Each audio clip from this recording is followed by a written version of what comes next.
Hey guys, I just thought I'd come on here. Here's my little Hannah.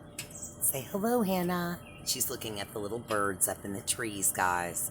She is, and we've just been sitting out here having our dinner tonight, and um, I don't know what this glare is I've got going on here, guys. I don't have a filter or anything on there. I guess it's just the glare off of the sunset. Goodness. Anyway, um, I just wanted to say hi and to let you guys know that I'm going to have thyroid surgery on the 16th this month. And so they said that on the 8th they want me to come in and do like a final CAT scan and ultrasound just to check it out and everything with my thyroid, just to make sure that there's no surprises or anything like that for them. And they said that if they saw anything suspicious or strange, that they would do a needle biopsy, something like that on Wednesday. And so hopefully it won't come down to that.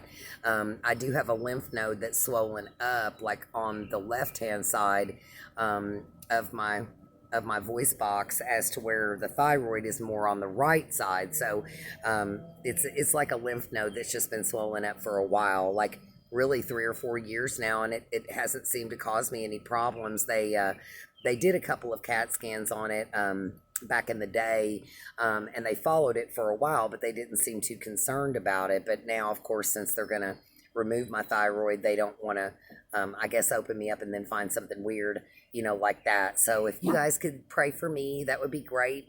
And again, it'll be 2 weeks from today that I'll be having surgery, and so it's been a long awaited, as many of you guys that know. I had the chicken pox back in February when they were supposed to actually have the thyroid removed. And by the time I got over it, we were all on lockdown, and they were saying that only the most important surgeries, or I suppose that were life threatening at the time, were being taken. So I'm just now able to work myself back in, I guess, to their schedule. So anyway, that I love you guys. And I was just thinking tonight, I just turned on the my Pandora, and the song that was playing was Fire and Rain, by James Taylor. And I was thinking about, that third verse, like, because he's talking about a loved one of his, or a friend of his, that apparently, I believe that she was in a plane crash. And he thought that, oh, little Hannah's, I think she's going to chase the squirrel, guys. But I think that she was concerned, or that he was concerned, that he hadn't seen her, or he didn't get a chance to say goodbye. And I think that that's what it was all about, guys. Hey, Hannah, it's the neighbor. Goodness, it's the neighbor. Be good, Hannah. But isn't it right that so many times that when we've heard about a friend of ours that's no longer with us, that we find out that we didn't get a chance to say goodbye. And at least with us, for those of us who are aware that we will be leaving soon, with Jesus, we are trying to say goodbye. If the ones who can't believe now, or have the faith now to believe that what we're telling them is all true, then perhaps they will remember the things that we said, and the seeds that we planted now are really important, guys. So just like our left behind letters, that many of us have written, these kind of things will be the things that perhaps will give someone the faith enough to believe that it was all true. And so and not buy into the delusion per se. And so anyway, guys, if you look at that third verse in that song, it says there's hours of time on the telephone line to talk about things to come, sweet dreams and flying machines and pieces on the ground. And I thought about Kobe Bryant, like his helicopter crash, and it seems like that many things have happened since then, that maybe it was almost like a harbinger of things to come. And who knows, only the Lord knows how this is all going to turn out and all of the details.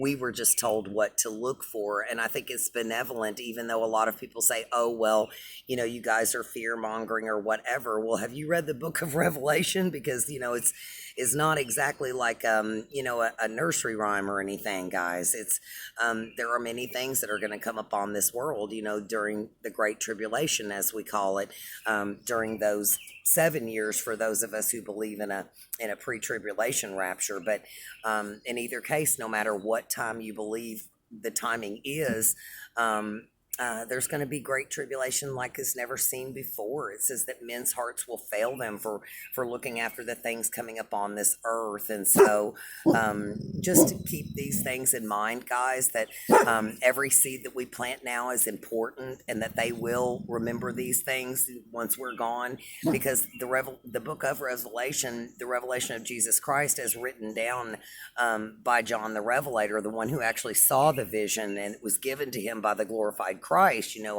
our Savior Jesus Christ gave him this revelation. And when the tribulation saints show up in heaven, they show up without number, guys. And so it's not just I believe that we will be a relatively small group as far as the rapture, but if they said, like before, it seems like that they had mentioned in the book of Revelation that there were 200 million soldiers that surrounded Israel.